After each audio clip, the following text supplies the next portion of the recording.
Zion National Park is known for its breathtaking cliffs, but also the things that lurk in the dark that want to take your breath away forever. Welcome back to Unexplained Encounters. I'm your host, Darkness Prevails, and allergies have been destroying my soul and body lately. Today I'll be sharing with you some allegedly true stories I've received, which all take place in Zion National Park. I've never been, but now I'm glad I haven't. Prepare for drowned phantoms, skinwalkers, and more. If you want me to read your scary story of the unexplained, send it to me at darkstories.org. Allegedly true stories only, please. If you want to support the show, follow and review Unexplained Encounters on Spotify and Apple Podcasts. By the way, my brand new book is almost here. It's called Creepy Campfire Stories, and it comes out July 8th. Pre-order it today on Amazon or go to creepycampfirestories.com. You won't want to miss out on these stories on your next camping trip. Thank you. Now, let's begin. What followed us in Zion? From YoungestElder. I've worked at my software company for almost 5 years now.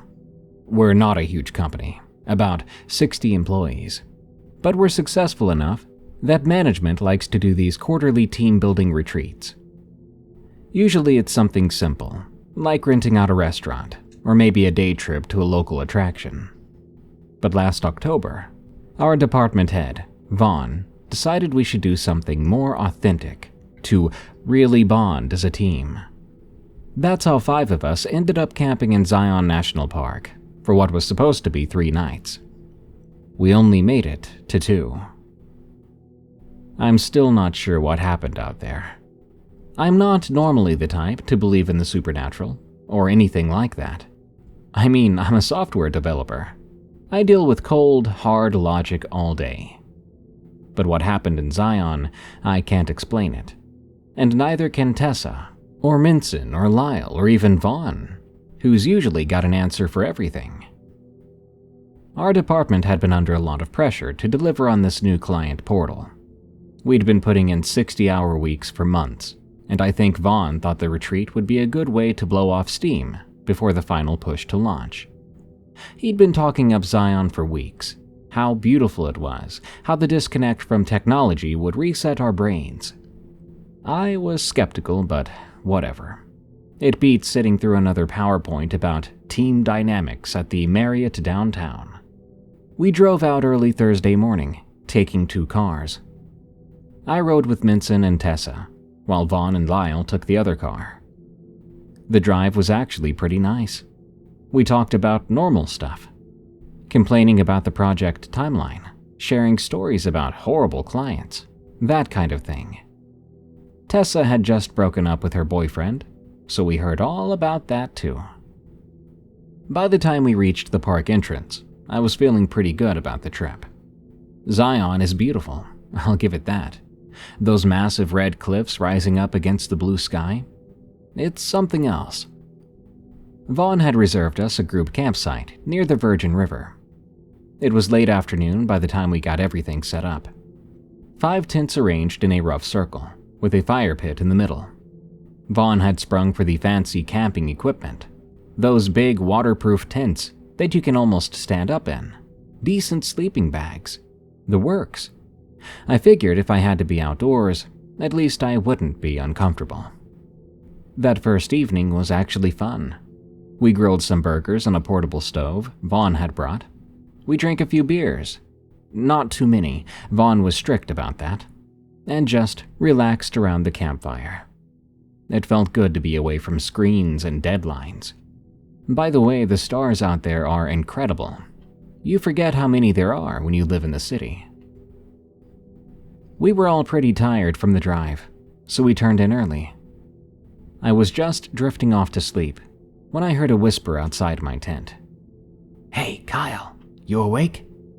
It was Minson. I unzipped the tent flap. "Yeah, what's up?" Minson was crouched outside, holding a flashlight. Behind him, I could see Tessa and Lyle standing a little ways off, giggling. "We got a dare for you." I groaned. "Seriously? What are we, 12? "Come on, don't be lame," Tessa called over. It'll be fun. I looked past them. Asleep, Lyle said. The old man can't hang. I sighed and crawled out of my tent. Fine, what's the dare? Minson grinned. We want you to go into the woods, just past that line of trees there, and say, Ye Nod Lushi, 3 times. Say what? I asked. Ye Nod Lushi, Tessa repeated slowly. It's a Native American thing. Minson's roommate in college was Navajo. What does it mean? I asked. Minson shrugged. I don't know exactly. His roommate said it was something you shouldn't say in the wilderness, but it's probably just a superstition. So why don't you do it? I challenged. Because I'm daring you to do it, Minson said with a smirk. Come on, what are you scared of? I wasn't scared. At least, that's what I told myself. I was just annoyed. But I also didn't want to be the guy who couldn't take a joke, especially since we still had 2 more days together. Fine, whatever. You guys are ridiculous. I took Minson's flashlight and headed toward the tree line. When I reached the trees, I hesitated for a second. I felt stupid, but also, I don't know, uneasy? Like maybe I shouldn't be doing this. But that was silly, right? It was just a bunch of syllables. Ye Nod Lushi, I said, feeling foolish. Ye Nod Lushi, Ye Nod Lushi. My voice seemed to drop into the darkness like a stone into still water.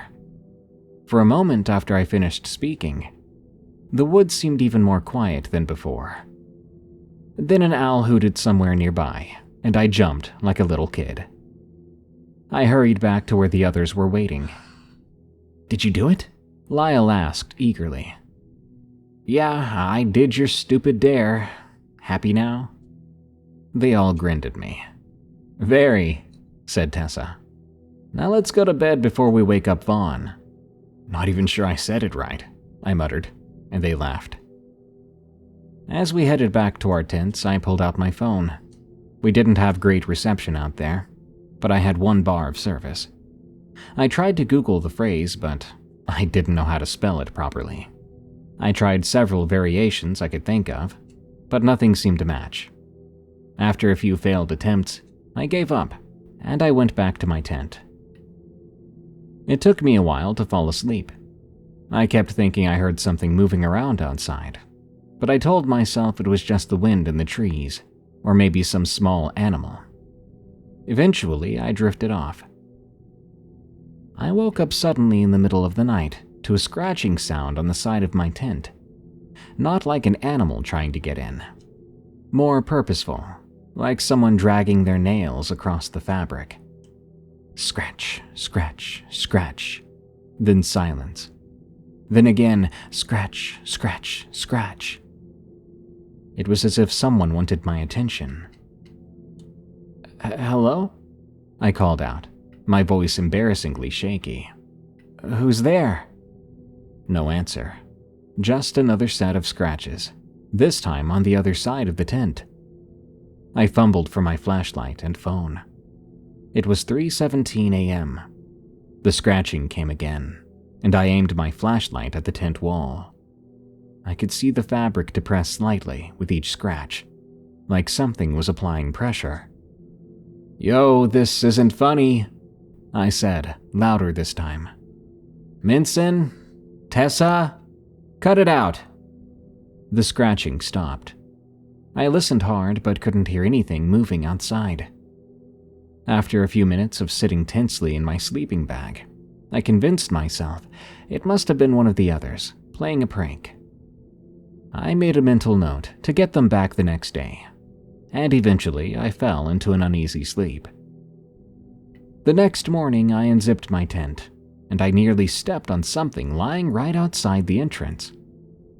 For a brief second I thought someone had left a small red washcloth there. Then I realized what I was looking at, and stumbled backward with a yell. It was a squirrel, or half of one. The animal had been cut, cleanly in two, right across the middle.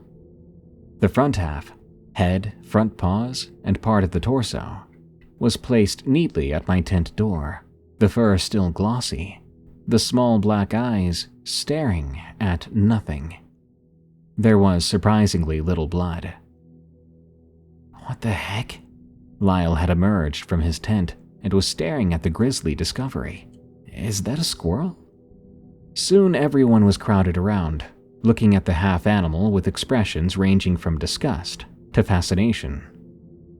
Had to have been a coyote, I guess, Vaughn said, though he looked a tad bit worried. They do leave behind kills sometimes. Do coyotes cut squirrels in half? I said, then leave them at people's doors? Maybe some weirdo hikers played a prank, Tessa suggested, but she didn't sound convinced. I looked at Minson. Did you guys do this? Is this part of the dare? Minson held up his hands. No way, man, that's messed up. We wouldn't do something like that. I believed him. Minson could be annoying, but he wasn't cruel. Vaughn took charge, using a stick to move the squirrel remains away from our campsite. We all watched as he buried it under some rocks a good distance away. When he came back, he tried to act like everything was normal. All right, guys, let's get some breakfast going. We've got a big hike planned today. I pulled him aside. Hey, you sure we shouldn't just pack up and head back early? He frowned at me. Because of a dead squirrel? Come on. We've been planning this trip for months. It's just nature. Sometimes it's a little gross. It wasn't just the squirrel, I said, and I told him about the scratching on my tent the night before. He looked skeptical. Probably just the wind, or a curious raccoon. Look, if anything else weird happens, we can discuss heading back, but let's not overreact, okay?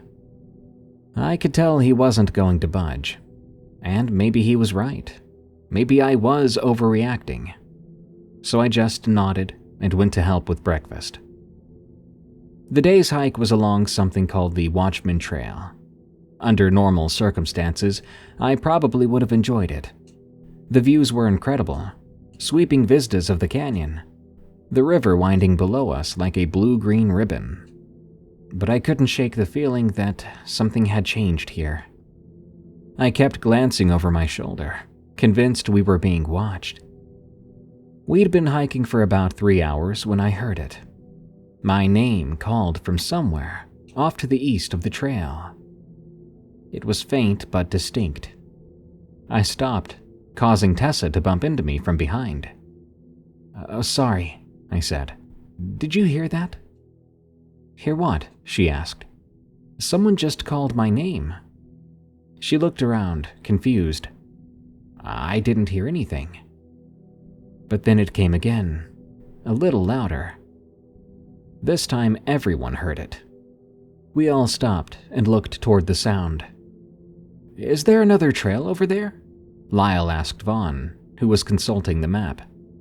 Oh, not according to this, Vaughn said. Just some steep terrain leading up to those cliffs.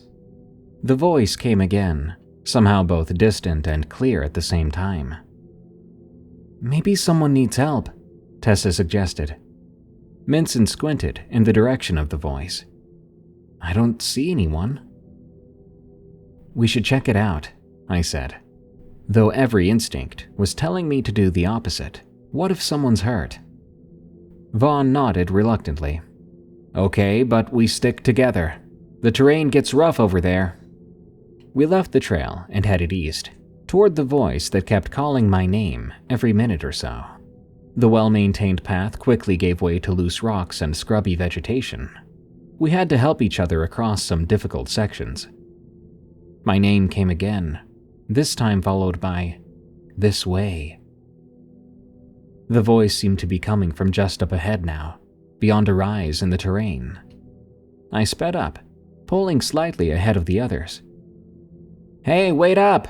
Be careful! Vaughn called from behind me. I crested the rise and stopped abruptly. In front of me, the ground dropped away suddenly, a sheer cliff face plunging down at least 100 feet to jagged rocks below. The voice seemed to be coming from the empty air just beyond the edge, but that's not possible.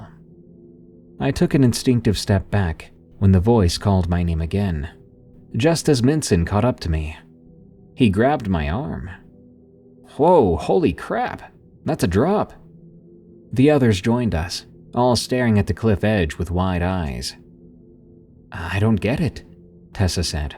The voice sounded like it was coming from right here, but there's nothing here. I heard my name again suddenly. The voice sounded almost disappointed. Okay, we need to get back to the trail, guys. Now, Vaughn said firmly. No one argued. We made our way back in silence, each lost in our own thoughts. The voice didn't call again. When we made it to the main trail, Vaughn suggested we head back to camp. No one objected. The almost carefree mood of the morning was gone. We were all so tense. We hiked back mostly quiet. That evening around the campfire, we tried to rationalize what had happened. Must have been some kind of weird echo. Lyle scratched his chin. Sound does strange things in canyons, right? But why would it be saying Kyle's name? Tessa asked. Maybe it wasn't saying his name at all. Maybe it was saying something else that just sounded like Kyle, Minson said. I didn't buy any of that, but I didn't have a better explanation. I told them about trying to Google Yenod Lushi the night before. Wait, you actually did that dare? Vaughn asked, looking between all of us. I heard you mentioning it, but what was the dare exactly? The others explained somewhat sheepishly about the dare they'd given me. Vaughn looked annoyed. That was irresponsible, guys. You know you're supposed to be respectful of local customs and beliefs when we're in places like this. Well, do you know what it means? I asked. He shook his head. No, but... He was cut off by a sudden whooshing sound from above. Something dark hurtled down from the night sky and landed with a sickening thud directly in the middle of our campfire, sending sparks and burning logs flying in all directions. We all leapt up, screaming and backing away. In the firelight, I could see what had fallen. It was a coyote. A dead coyote. And I don't think it had been killed by the fall. The animal had already been horrifically mutilated. Its fur was covered in blood. There were long gashes running across its body, like it had been raked by something much larger than itself. The smell of burning fur filled the air as the carcass began to smolder. Tessa was the first to recover her voice. What the heck? What the actual heck? Vaughn was frantically stomping out the small fires that had started in the surrounding grass from the scattered embers. Everyone grab your essential gear now. We're heading back to the cars. In the dark? Minson sounded scared. Yes, in the dark, Vaughn snapped. Unless you want to stay here with that. He pointed at the coyote carcass, still smoking in the remains of our fire. No one argued after that. We rushed to our tents, grabbing only what we absolutely needed.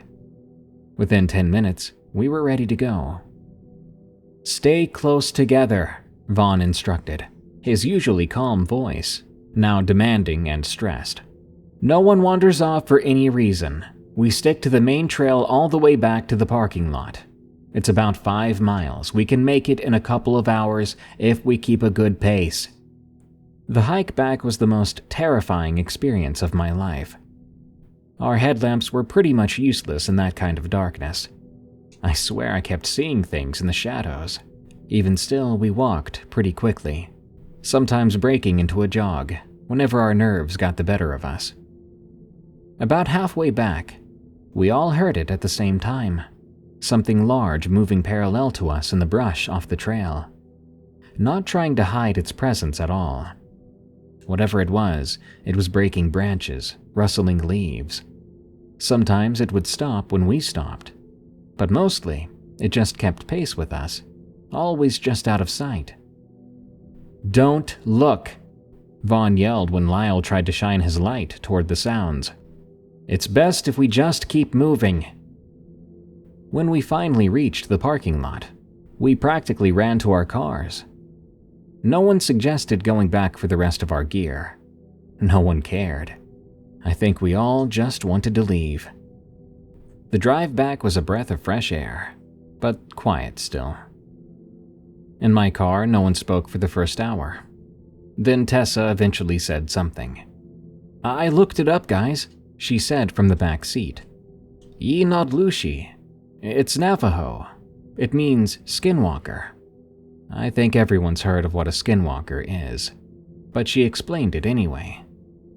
"It's a kind of witch that can transform into animals," she said. "They're evil. They can mimic human voices, lure people to their deaths." I wanted to puke just hearing that. When we got back to the city, Vaughn called an emergency meeting with HR and the executive team.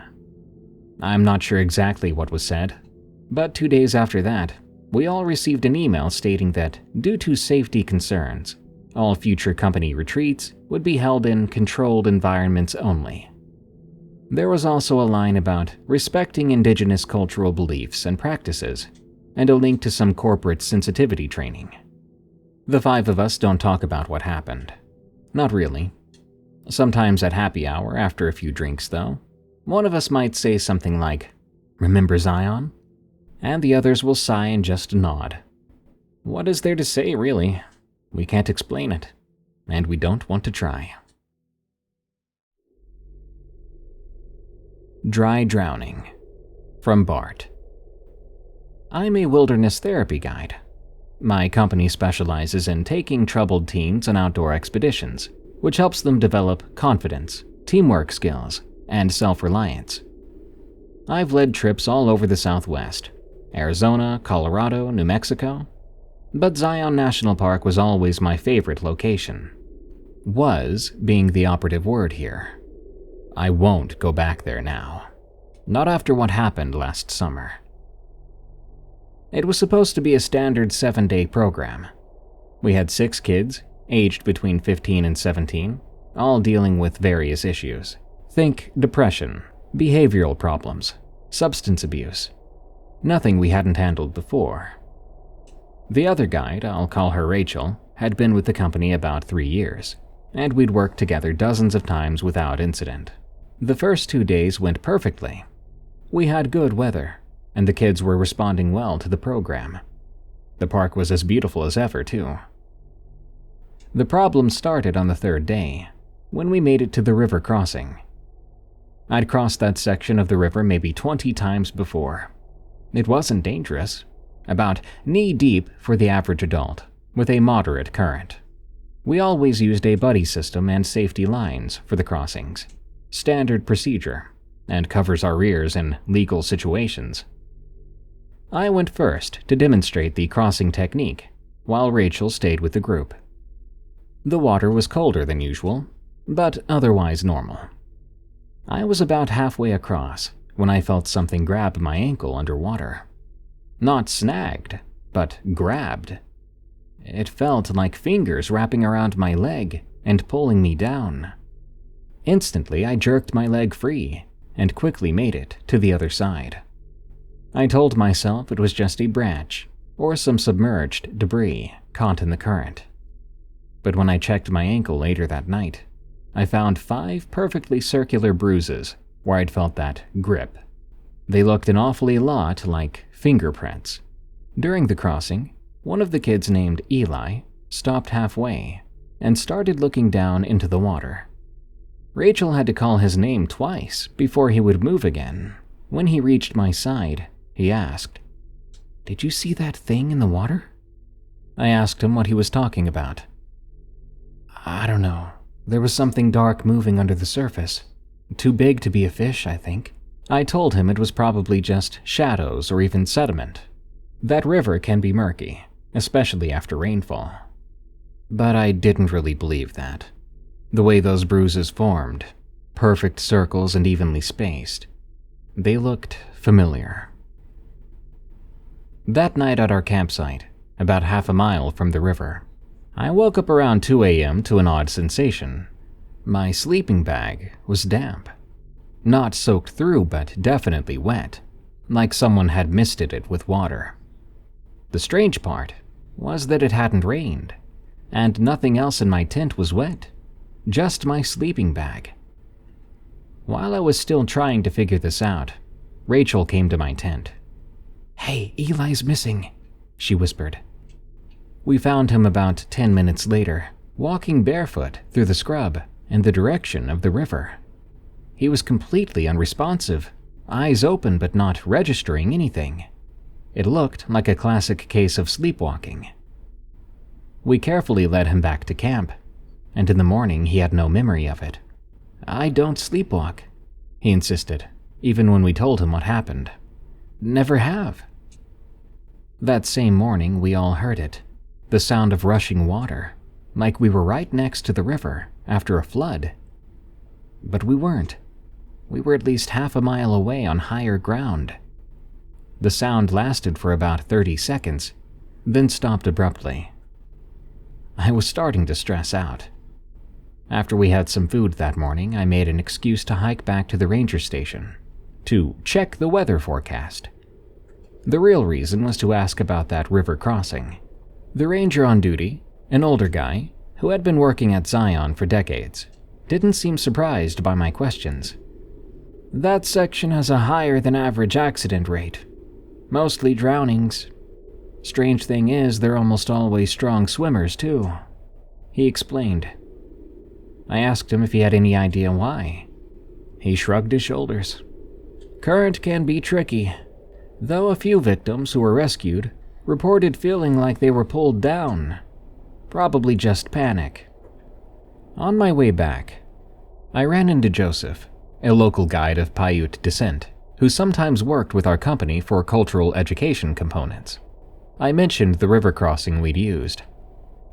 "Oh, that is not a good crossing," he said immediately, his expression serious. "Why's that? It's always seemed safe enough." He shook his head. "The water is heavier there." I asked him what he meant, but he wouldn't elaborate. Just said his people avoided that stretch of river when possible. Had for generations. When I got back to camp, Rachel told me some of the kids' personal items had gone missing, specifically a watch, a pocket knife, and a bracelet. We did find them about an hour later, just sitting in a pile in a small puddle of water behind a boulder near our campsite. A puddle that should not have been there, given the dry conditions. That night I took first watch, while everyone else slept. Around midnight, I walked the perimeter of our camp and stopped at a small creek about 50 yards away. I thought I saw something in the water, a reflection that looked like a hand reaching up. I moved closer, and the image was gone, just ripples in the dark water. As I stood there, I heard distinct splashing sounds from further downstream, like something moving through the water. I swept my flashlight in that direction, but I didn't see anything. No animals and no movement. But the splashing continued for several seconds before stopping. The next day was when things got really bad.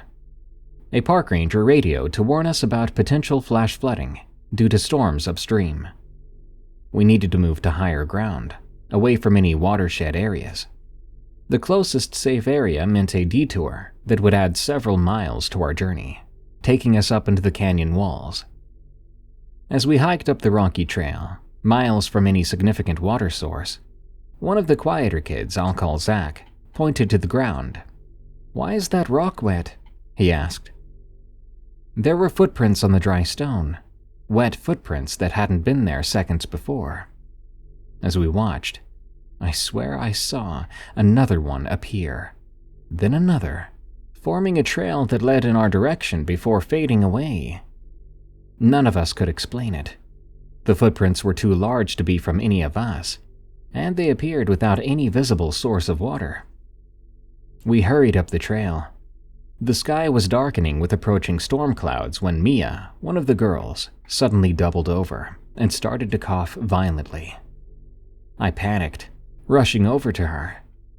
When she caught her breath, there was water on her lips, and I don't mean saliva or tears, but actual water. She coughed again and more came up. Rachel must have noticed it too. She collected some in a spare water bottle. It wasn't clear like drinking water. It had the distinctive reddish-brown tint and sediment of the river. "I didn't drink from the river," Mia insisted, looking terrified. "I only used my water bottle." We were helping Mia when a lightning flash illuminated the landscape. For just a split second, I saw something at the river's edge far below us. A dark figure standing perfectly still, facing our direction. It was too distant to make out details, just a silhouette that seemed somehow a little too tall. By the time my eyes readjusted from the lightning flash, there was nothing there. We made it to the designated safe area just as the storm hit full force. We set up emergency shelters and waited it out. The kids were scared but physically okay, even Mia, who hadn't coughed up any more water. We cut the trip short after that, hiking out the next morning once the rangers confirmed the trails were safe. None of us mentioned the weird incidents on the way back. We all basically silently agreed to pretend it didn't happen. Funny enough, I noticed no one filled their water bottles from the natural sources anymore, even after treating it. Everyone stuck to the reserves we had brought. I still lead wilderness therapy trips. I still believe in the healing power of nature. But sometimes when I'm near moving water, I feel a phantom pressure around my ankle. Whatever was in that river, I think it's a remnant of someone who drowned there, a soul that is still restless and angry. The strangest deer I've ever seen, from 3s and T's. 3 weeks of field work in Zion National Park and not a single usable photograph to show for it. Nothing. As a wildlife photographer, I've never experienced anything like this. Everyone assumes it was equipment failure, but it wasn't. That's what no one seems to understand. Let me back up. Last November, I was on assignment documenting mule deer behavior during rutting season. My editor wanted something fresh for a conservation piece, the whole majestic animals in their natural habitat angle. I'd worked in Zion before, back in 2018, cataloging raptor nesting patterns. I'd identified a promising location in a relatively isolated valley in the eastern section. Park records indicated consistent deer activity there, but it was far enough from the popular trails that human interference would be minimal. Perfect conditions. The first day went according to plan.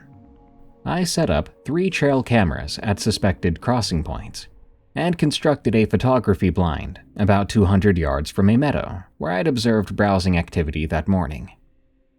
The blind was top of the line, low profile, scent controlled, with viewing slits positioned for optimal shooting angles. I've spent enough time around ungulates to know that mule deer have exceptional environmental awareness. One errant movement or scent, and they'll bolt. That's what makes what happened so profoundly unsettling. Day 2, I arrived at my first trail camera to download the overnight footage. The camera had been dislodged from its mounting. Not knocked over by passing wildlife, but purposefully removed. The securing strap had been unfastened completely. The lens had multiple parallel scratches consistent with antler tines. I've seen bucks damage cameras before when they pick up the scent of the mounting adhesive, but never have I seen it done in such a way that seemed methodical. I chalked it up to an unusually aggressive territorial display and repositioned the camera with fresh straps. The second camera was fully intact. But, of course, the SD card was gone. Again, I rationalized perhaps vibration had loosened it or something. Heck, maybe I even failed to secure it properly. The third camera was completely undamaged, still recording, but contained 8 hours of nothing. Well, nothing but static, despite the motion sensor indicator showing multiple activations. Technical glitches happen in fieldwork. I've had bears destroy equipment, moisture ruin electronics, and batteries just fail, especially in cold weather. This felt different, though, but I dismissed that thought. I'm a professional, after all. Day 3 was when things became undeniable. I was in my blind at dawn, camera ready, when 6 does emerged from the tree line. Standard procedure for them would be to enter the meadow cautiously, 1 or 2 taking the lead while the others remained vigilant for predators. Instead, they walked in perfect unison, forming a semicircle at the meadow's edge. And then, this is the part that sent the first chill through me. All of them simultaneously turned their heads directly toward my blind. They stood motionless, staring at my position for 37 minutes. I know the exact time, because I was so freaked out by their behavior that I documented it in my field journal. They didn't browse, didn't flick their tails at insects, just stood, 6 pairs of eyes fixed on my location, despite the fact that my blind was professionally camouflaged, and I had taken every precaution regarding scent control. Eventually, they departed in the same unsettling unison with which they'd arrived. My rational mind needed an explanation. Perhaps they had detected some subtle sign of my presence that I had overlooked. Maybe there was a mountain lion nearby that had them on high alert. I've observed prey animals engage in coordinated vigilance behavior before, but never like this. This was, well, it was robotic, almost. When I returned to camp that evening, I found deer tracks encircling my tent. Not random tracks of deer passing through the area, but a continuous line of prints forming a near-perfect circle around my sleeping quarters. The track showed the animals had walked slowly, deliberately, pausing at intervals as if to stand and observe for a while.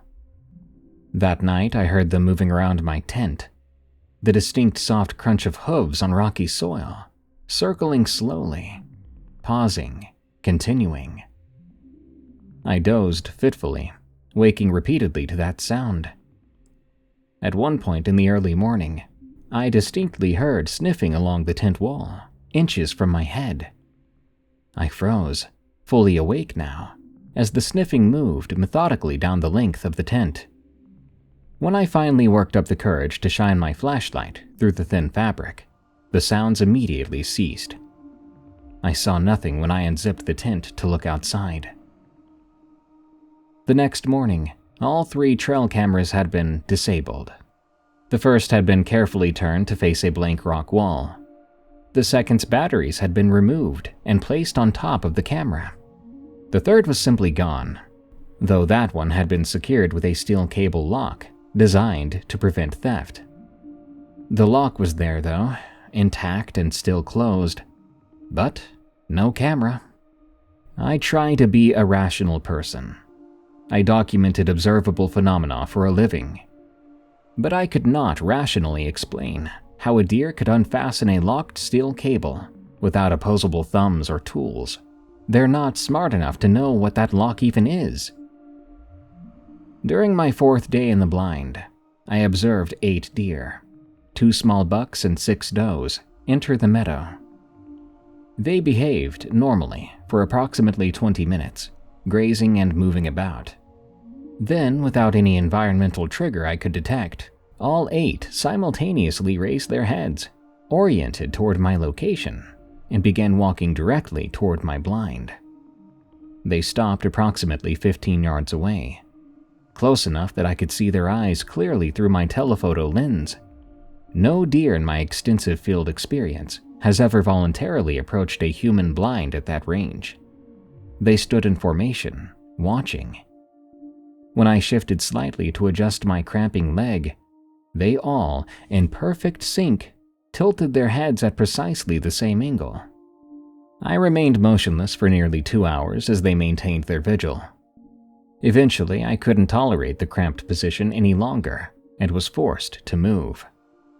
The instant I did, they turned and departed in formation, not running as would be normal for startled deer, but walking with slow, calm movements. That night at camp, I heard them again. This time they weren't circling, but standing. There was the distinctive sound of weight shifting from hoof to hoof, and an occasional soft snort. They remained outside my tent from approximately 11 p.m. to just before dawn, never moving away before then and never making contact. They were just watching and waiting. In the morning, I found my backpack had been moved approximately 8 feet from where I'd left it. The contents were undisturbed, but the positioning was inexplicable. It had been placed upright, balanced perfectly despite the uneven ground. I can't explain how an animal without grasping appendages could have accomplished this. I'd had enough. I broke down my camp and hiked back to the ranger station. Then I made for home. I spent that night in a motel in Springdale, trying to salvage what footage I had. But every file was unusable, corrupted, or just nothing but static. The few clear images I thought I'd managed to secure were just gone entirely, even though I was sure I had viewed them in the field. I know this stuff wasn't just glitches. Glitches do sometimes happen in the field, as I said. But those deer were not glitching. They were watching me, studying me, testing boundaries, demonstrating capabilities that deer simply should not possess. I've gone back to Zion 3 times since then, attempting to document similar behavior, always in that same valley. But the thing is, I've never seen anything unusual on those trips. The scariest part of this encounter wasn't the robotic movement of the deer, but rather the way they weren't scared. These deer looked at a predator and saw something else. Maybe they were trying to tell me that they did not want to be documented. The Man of My Nightmares, from Tadisha. I used to think Zion National Park was the most beautiful place on Earth. That was before our family trip last summer. Now I can barely look at the photos without feeling my stomach turn. My husband Tom had been planning the trip for months, a chance to disconnect from our devices and reconnect as a family. Our daughter Lily was 15 and increasingly wrapped up in her own world of friends and social media. Our son Ethan was 12 and obsessed with video games. Tom thought a week in nature would do us all good. I agreed, though camping has never been my favorite activity. We rented a pop-up camper rather than tent camping. Tom called it glamping and teased me about needing a real mattress, but I was grateful for the solid walls and the little kitchenette. We set up at Watchman Campground, which gave us easy access to the park. The first 2 days were just as beautiful as the brochures promised. We hiked the Emerald Pools Trail, waded in the Virgin River, and took dozens of photos of the towering red cliffs against the blue sky. On our 3rd day, we decided to tackle part of the West Rim Trail. Not the full Angel's Landing hike with its notorious chain section, which Tom wanted to do, but I absolutely refused to let Ethan attempt. Instead, we planned to go as far as Scout Lookout and then turn back. The views were supposed to be spectacular. The trail started pleasantly enough, with a paved path following the Virgin River. Then came a series of steep switchbacks carved into the cliff face known as Walter's Wiggles. The kids charged ahead, while Tom and I took a more measured pace. About halfway up the switchbacks, I first felt it. A sudden wave of vertigo that made me grab the rock wall for support. Tom asked if I was okay. I told him I just needed a minute to catch my breath. I assumed it was just the altitude, or maybe the heat. We continued climbing, but the feeling persisted. It was strongest when we were on the left side of the switchbacks, nearest to the sheer drop-off. Each time we rounded the bend to that side, my stomach would lurch and my head would swim. Not just normal vertigo from the height, but something deeper and more unsettling. We eventually reached Scout Lookout, where the kids were already exploring and taking pictures. The view was indeed spectacular, but I couldn't fully enjoy it. That sense of wrongness followed me, a persistent nausea that wouldn't let up. Tom suggested we eat lunch there, but I convinced the family we should head back down and find a less exposed spot to eat. The descent was worse. That feeling of dizziness intensified until I was moving at a snail's pace, one hand always on the wall for support. Tom grew concerned and asked if I needed help. I told him I just wasn't good with heights. He took my free hand and helped guide me down. I felt ridiculous, like I was ruining the family outing with my sudden onset of acrophobia. By the time we reached the bottom, I felt better. The rest of the day passed normally, and that night in the camper, I slept soundly. Until the dream. I woke in the dream to a sound of whispering. At first, I thought it was Tom talking in his sleep beside me, but the sound wasn't coming from him. It seemed to be coming from the front of the camper, near where Ethan slept on the converted dinette. I remember thinking that he must be watching videos on his phone, despite our no electronics rule. I sat up quietly, not wanting to wake Tom. The whispering continued, but now I could tell it wasn't Ethan. The voice was deeper, adult, and there was something wrong with it. The words were garbled, like someone trying to talk with a mouthful of liquid. I called out to ask who was there. No response, just more wet whispering. I fumbled for the little battery lantern we kept by the bed. When I finally got it on, the light revealed a figure standing in the narrow space between the beds. It was a man I had never seen before. He was wearing hiking clothes, dark with dirt or something else. But it was his face that made me try to scream. His mouth was open impossibly wide, and blood was pouring out in a continuous stream, splattering on the camper floor. He was still whispering, somehow talking through all that blood. He reached one hand toward me, and I saw that his fingers were bent at unnatural angles.